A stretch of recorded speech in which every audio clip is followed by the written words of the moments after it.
So madalit sabi, alam niya kung saan allocated lahat ng mga pondo. Dadaan sa kanya eh. Bago dali sa Kongreso. Pagdating sa Kongreso, yung mga kaalyado niya, sila ang gagawa ngayon.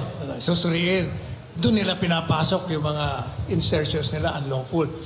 After that, pag na-aprobahan, balik kay Presidente. So, kung ikaw ang Presidente, alam mo na, dahil ikaw ang gumawa niyan, alam mo kung sino at paano, sinong mga nagdagdag dyan. Ang tanong, bakit mo inaprobahan?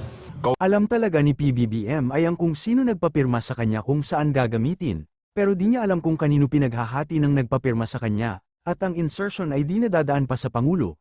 Maliban kung ikwento ito sa Pangulo, hindi porky alam ng Pangulo kung saan dadalhin ay alam ba ng Pangulo na gagawa sila ng mga substandard na mga proyektong o mga ghost projects.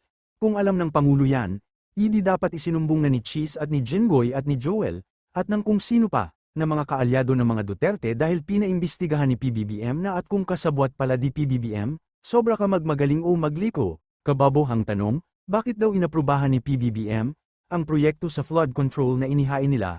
Kung di-aprobahan yan ni PBBM, kung magbaha at maraming nadisgrasya o namatay, mas lalong sinisi at pababain yung mga DDS si PBBM, sa mga demonyo talaga walang kalalagyan ang mga mabubuti.